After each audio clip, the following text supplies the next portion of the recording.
The morning mist rolled gently over the hills of Sibiul, a sleepy village nestled beneath the Carpathian Mountains in Romania.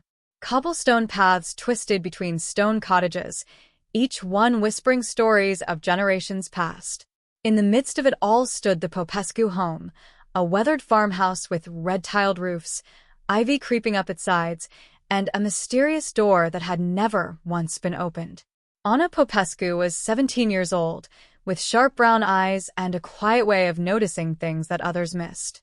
Her father, Ilie Popescu, was a tall man with calloused hands and a silence that wrapped around him like a winter coat. He rarely spoke unless it was about the land or the weather. There was no mother in the picture. Anna had learned not to ask. Most days were the same. Wake before the sun. Milk the goats. Tend the garden. Read by candlelight. But that morning, something felt different. Anna had been searching for a book in the attic, an old poetry collection she remembered seeing years ago. Dust swirled in the air as she climbed the creaking ladder. Her fingers trailed along wooden shelves until they brushed against something unexpected, a small brass key hidden behind a faded map of the Carpathians. She stared at it, heart quickening. There was only one place in the house that had a lock. One place no one ever entered. The door beside the kitchen. The locked door. Ilie had warned her when she was little, his voice low and firm. Never go near that door, Anna. It is not for you. She had obeyed, more out of habit than fear. But now, holding the cold key in her palm, she felt something shift inside her, a need to know. That evening, as her father worked in the barn, Anna moved quietly to the kitchen. The hallway was dim, shadows stretching along the floor. The key fit perfectly. The lock gave a soft click. She hesitated, then pushed. The door creaked open. Inside was darkness and something else. A scent. Not dust or mildew, but something faintly sweet, like lavender and smoke. Her eyes adjusted. There were boxes stacked neatly against the walls, some labeled in delicate handwriting. An old chair, covered in lace. A framed photograph sat on a table, half covered in cloth. Anna pulled the fabric away. Her breath caught. It was a woman. She looked like Anna. Same eyes. Same sharp jawline. But she was smiling, holding a baby in her arms. And behind her stood Ilie, younger, but with the same quiet storm in his eyes. Before she could look closer, footsteps sounded behind her. Slow. Heavy. Coming down the hall. Anna turned, and the light went out. Anna woke to the sound of wood crackling. The scent of smoke lingered in her hair, and the photograph was no longer in her hands. She was lying on her bed, the blanket tucked neatly under her chin. Her room was untouched, as if nothing had happened. As if the locked door had never been opened. But she remembered. The key was gone. The photograph, too. And her father had not said a word. At breakfast, Ilie sat in silence, sipping his bitter black coffee. His hands were steady, his eyes calm. Too calm. Anna tried to speak, but the words lodged in her throat. He glanced up once, his gaze sharp and unreadable, and that was enough to keep her quiet. That day, the air in the house felt colder. By afternoon, Anna had made up her mind. If she could not ask him directly, she would watch. Listen. Wait. She knew his routine well. At dusk, he always went to the barn. He would stay there until nightfall, mending tools or tending the animals. But there was one part of the barn she had never seen, a small, rusted door in the back wall. She had only caught glimpses of it when the wind blew just right. That evening, as Ilie stepped out with his lantern, Anna followed from a distance. She waited until he disappeared into the barn, then crept around the far side, staying low beneath the tall grasses. The crickets sang loud enough to mask her footsteps. From a crack in the wooden wall, she could see him. Ilie was not fixing tools. He was kneeling. Before him sat an old trunk, wrapped in thick chains. A candle burned beside it, casting flickering shadows across his face. His lips moved, not speaking, but whispering something low, rhythmic, repeated. A chant. Anna leaned closer. The air around her turned cold. Then Ilie stopped. He stood slowly, turning his head. Not towards the trunk, but towards the wall. Towards her. Their eyes did not meet. But Anna knew. He had heard her. She stumbled back, heart racing, and ran until the barn was out of sight. That night, Anna locked her bedroom door for the first time in her life. She stared at the ceiling until morning came. Something was wrong. Not just hidden. Not just secret. Something was deeply wrong with her family. And now she had seen it. The next morning passed in a strange, unnatural silence. Eli did not mention the night before, nor did he question why Anna looked pale and withdrawn. His eyes, however, followed her more than usual. Watching. Measuring. Anna did not go near the barn. Instead, she walked down to the village schoolhouse.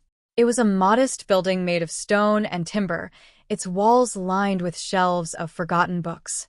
And inside, in the farthest classroom, was someone she trusted, Doamna Sarina, the literature teacher who had always spoken to Anna like she was more than just a farmer's daughter. Doamna Sarina, Anna said softly, standing by the doorway. The older woman looked up from her desk, surprised, then concerned. You look troubled, dear. Come in. Anna sat, her hands clasped tightly in her lap. I need to ask you something. About my family. About my mother. There was a pause. A long one.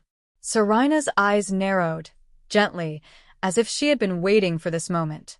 I knew her, she said at last. Your mother's name was Lydia. Anna froze. Lydia. The name struck her like thunder. It was the first time she had ever heard it spoken. She was kind, Sarina continued. Quiet like you, but sharp. She could read people in an instant. She taught music, played the violin. Everyone in the village loved her. Anna felt tears rising, uninvited. She had grown up in a house where her mother's name was never mentioned, her presence erased like chalk from a board. What happened to her? Another pause. Longer. Heavier. Sarina leaned forward. She disappeared, Anna. One night, just like that. No warning. Your father said she left. But we all knew better. Lydia would never leave you. Not like that. Anna's throat went dry. She didn't leave. No. And after that night, your father changed. Closed the house. Closed himself. He stopped coming to church. Would not speak to anyone. And when people asked about Lydia, he would say, she was never here. Anna's voice broke. Why would he say that? Sarina looked away, then whispered something so softly Anna almost missed it. Because I think she found something. Something she was not supposed to. The bell above the classroom door rang, a breeze triggering it. But the sound made Anna jump. She suddenly felt watched, like a presence was nearby. The same feeling she had in the barn. Doamna Sarina reached into her drawer and handed Anna a folded note. Go home before he notices you are gone, she said. But read this when you are alone. Anna slipped the paper into her pocket and stood. As she walked back through the village, she heard someone calling her name in the distance. But when she turned around, the road was empty. Anna waited until the sky turned a deep violet before she dared to read the note. She had tucked it beneath her pillow, her fingers brushing against it every so often, as if to confirm it was real. Now, alone in her candlelit bedroom, she unfolded it with care. The handwriting was elegant, the letters slanted and precise. It read, The answer lies beneath the altar. In the old chapel. Lydia knew it too. Be cautious, he watches more than you think. Anna stared at the words, her heart pounding. The chapel. Of course. The old stone chapel on the hill outside the village, long abandoned and overgrown with ivy. She had passed it many times as a child, warned not to enter by every elder in Sibyl. They said it was unsafe, that it would collapse. But now she knew better. It was not ruins they feared. It was memory. She wrapped the note in cloth and placed it in a box beneath the floorboard, just in case. Then she sat by the window, listening to the night. The barn was quiet. Her father had not left the house since midday. He had sharpened the scythe, fed the animals, smoked a single cigarette on the porch without speaking a word. And now he slept. Or so she thought. At dawn, Anna slipped out of the house. The fields were covered in a thin layer of frost. Her breath formed clouds in the cold air. She walked with purpose, taking the long path that wound behind the orchard and through the pines. It was the route no one used anymore. By the time she reached the chapel, her hands were trembling. The building stood like a ghost, its bell long gone, its windows shattered. Vines curled through the stone like veins. But the door was still intact. She pushed it open. Inside, light filtered through the holes in the roof. Dust danced in the beams. Rows of broken pews lined the aisle, and at the far end stood a cracked altar made of blackened oak. Anna approached slowly. She knelt and ran her fingers along the floor beneath the altar. The wood was cold, solid, until her nails found a seam. A panel. She pressed against it. It gave way. Beneath it was a narrow stairway, disappearing into darkness. She hesitated only a second before lighting her match, and descended. The air grew damp. Each step echoed as if the earth itself were hollow. At the bottom, a small chamber opened before her, and at its center stood something she could not explain. A circle, carved into the stone. Symbols she did not recognize. And in the center, a violin. Lydia's violin. She stepped forward, drawn by a pulse she could not name. The instrument was untouched by time, its wood polished, its strings intact. She reached for it, and the chamber door slammed shut above her. Darkness swallowed the chamber. Anna's breath caught in her throat as the echo of the slamming door faded into silence. The only light came from the flickering match she still held, now trembling between her fingers. She looked at the violin. It rested atop a stone pedestal, surrounded by dustless floor and strange, geometric carvings that shimmered faintly under the match's glow. Anna reached out and touched the wood. Warm. As though someone had just played it. With shaking hands, she lifted the violin. It felt heavier than it should, not in weight, but in meaning. The bow lay beside it, brittle and worn, yet the hair was smooth, untouched by time. She pressed the violin to her shoulder and drew the bow across the strings. A single note rang out, soft, clear, and beneath it, the stone floor vibrated. Anna froze. The vibration spread like a ripple in water, reaching the edges of the chamber. The symbols along the walls began to pulse with dim, rhythmic light, each beat in time with her breath. Then a whisper, not from behind, not from within, but from the very walls. Anna turned, holding the violin like a shield. The whisper grew louder, a voice, then two, then many. Words she could not understand, in a tongue that seemed ancient and cold. The air thickened, pressing in around her. And then she saw it, a figure just beyond the stone circle. It stood with its back to her, cloaked in a long gray robe. Hair silver, long and loose down its shoulders. Hands outstretched over the circle, as if playing invisible strings. Anna stepped back. The figure turned. It was not her father, but it had his eyes. Cold, searching, unblinking. The whisper stopped. Silence. The figure raised a single finger to its lips, signaling for quiet, then pointed to the violin in Anna's hands. She lowered it instinctively. It nodded slowly, then faded, not by turning or stepping away, but by crumbling, like dust in wind. Anna stood alone once more. Heart pounding, she looked again at the symbols. She began to see them more clearly, the spiral, the eye, the flame. And in the center of them all, just below where the violin had rested, was a name, carved with delicate precision. Lydia. She crouched and traced the letters with her finger.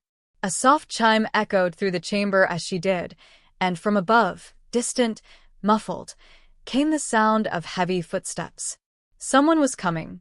She grabbed the violin and rushed to the stairway. The panel above had sealed shut. She pushed. It did not move. Again. Nothing. Then, a creak.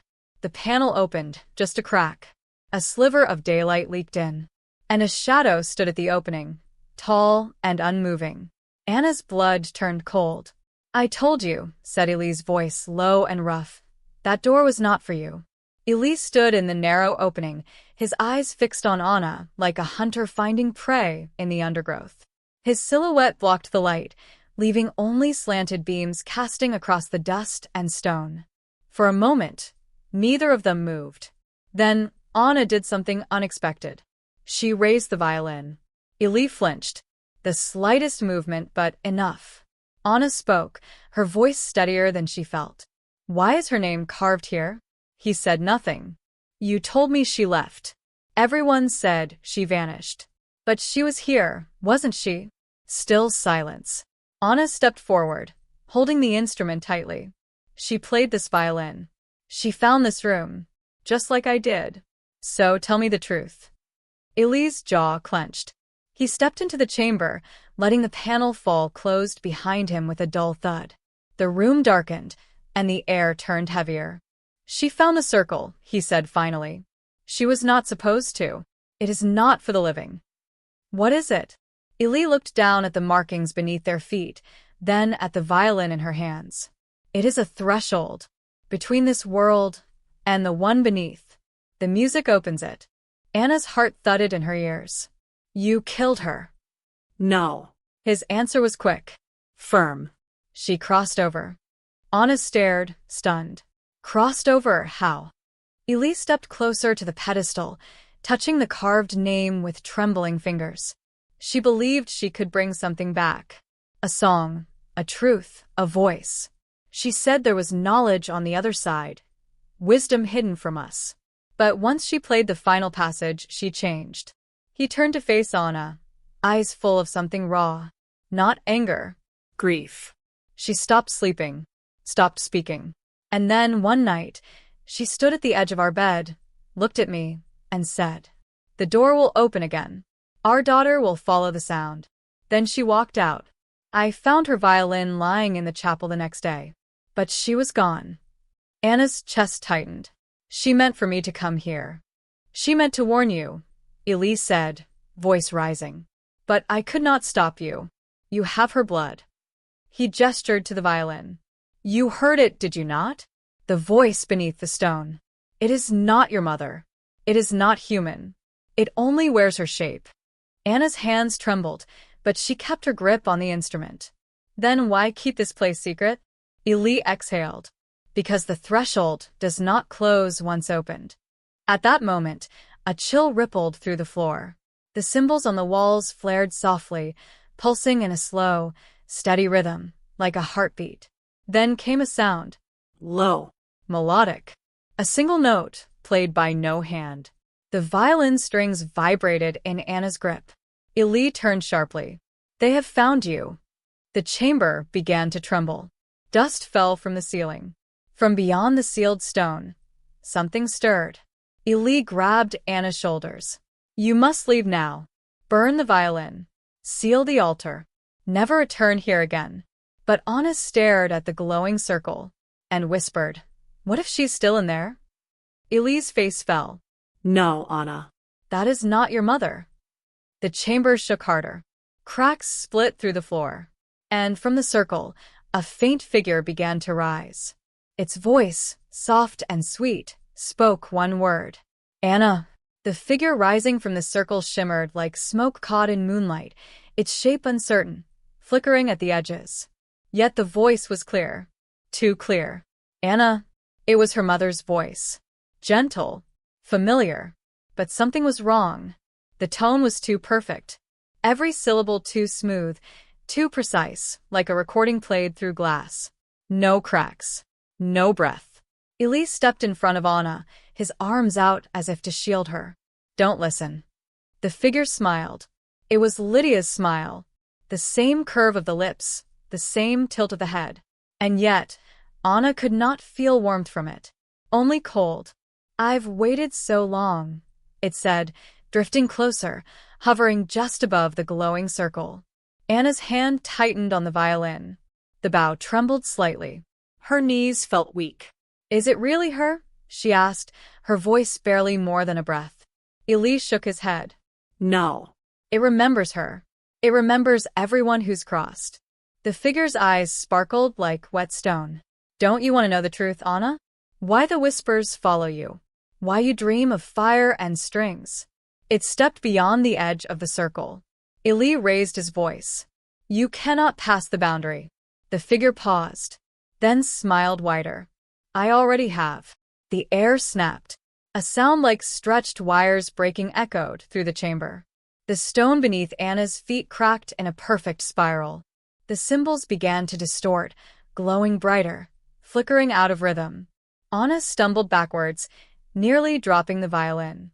She looked around for an exit, but the panel above was still sealed. The chamber's only light now came from the symbols, and they were burning hotter by the second. Eli's voice broke through the chaos. The music is the key. You opened the door. You must close it. Anna's mind raced. What did he mean? The music? The song? Then it came to her. The violin. She looked down at it. Her fingers had played only a single note earlier. What if the same melody, played in reverse, could shut the door? She raised the bow. The figure watched her with interest, head tilted. Play, it said. Play, daughter of Lydia. Let the sound finish what she began. Anna didn't speak. She simply placed the bow to string and began to play. A soft, slow note. Then another. Then three. The melody formed itself, strange, haunting, aching with sorrow and warning. The chamber responded. The lights in the wall pulsed in reverse. The figure snarled, lips splitting open wider than a human mouth should allow. No, it hissed. That is not the end. But Anna kept playing. The spiral in the floor began to pull inward, the cracks healing, the glow retreating. The figure writhed in place, distorted now, no longer wearing Lydia's face. It screamed and vanished. The air fell still. Silence returned.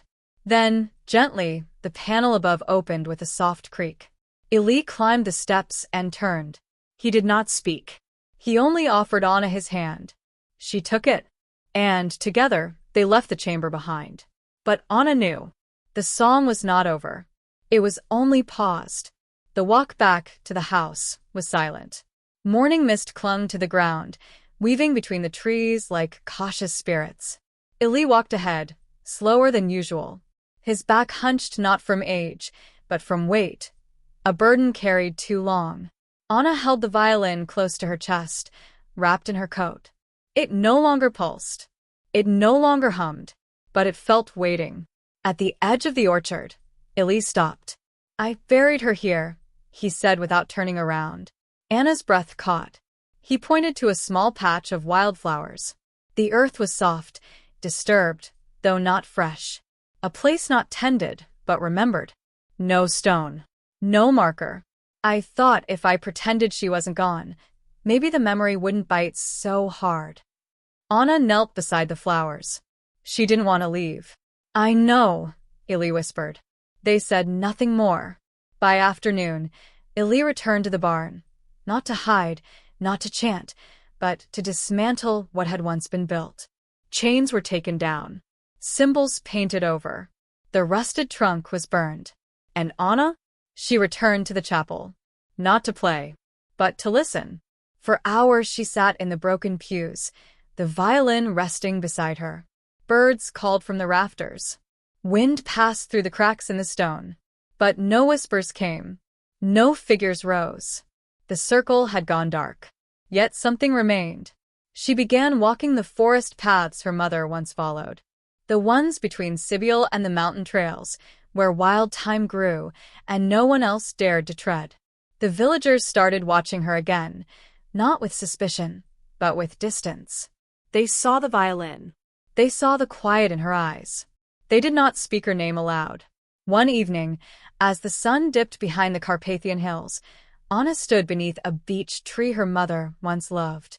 She took the violin and played a single melody, soft and low, the one from the chamber, but gentler now. A lullaby. The wind changed.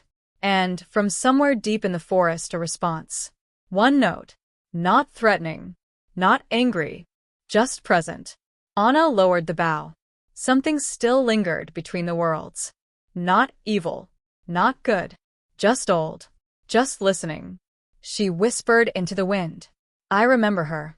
And the forest. in its silence, whispered back. The days that followed blurred into each other, quiet, heavy with thought. Anna no longer feared the forest nor the chapel. What haunted her now was subtler, slower. The weight of knowing. She often awoke at night with a tune in her head, unfamiliar, half-formed. Not the melody from the chamber, but something else. Softer. Sadder. As if someone were composing a song inside her dreams.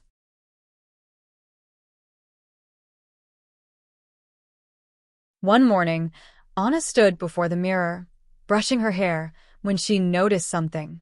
A mark on her collarbone. Faint. Circular. Not a bruise, not a scratch. A symbol. She stepped closer. The spiral. The same design that once glowed beneath the chapel altar. She pressed her fingers to it. No pain. No warmth. Just presence. The same way the violin had felt before the door opened. Billy noticed it too. He said nothing. But Anna saw the way his eyes lingered, his mouth pulling tight in thought. "Do you regret it?" she asked him one evening as they sat by the fire. He didn't look at her, just stared into the flames. "I regret not listening to her," he said. "I thought I was protecting you, but I was only trying to erase the parts of her I didn't understand." Anna nodded, though her thoughts drifted elsewhere, to the forest, to the mark, to the song still blooming in pieces within her. Something was changing, not around her, inside her.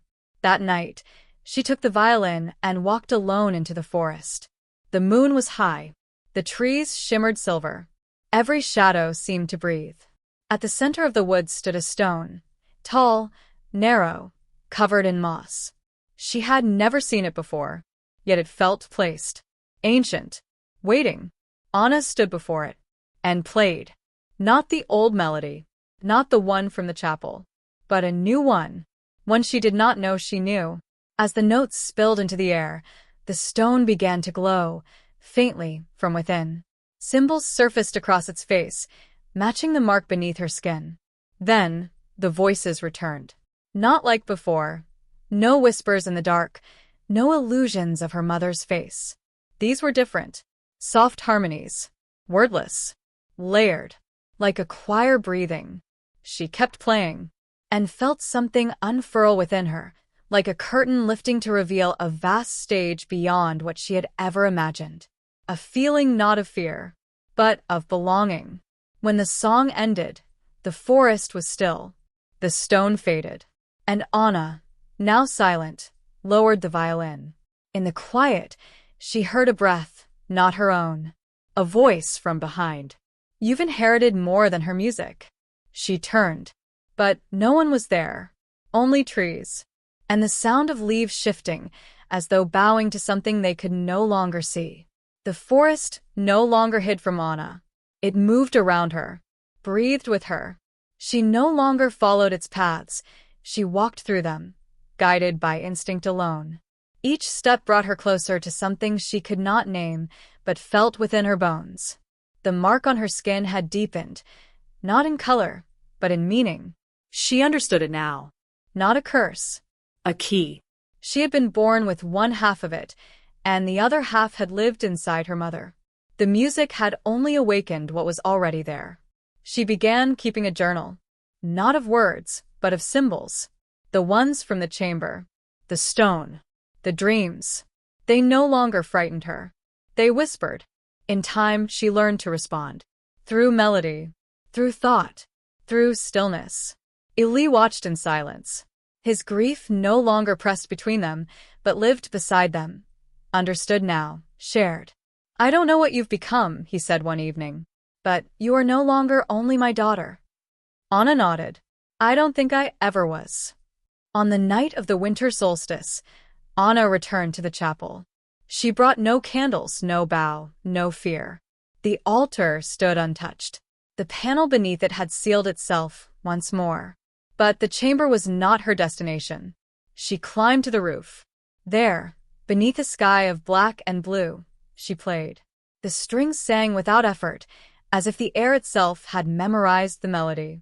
As if the violin had become an extension of something older, something watching.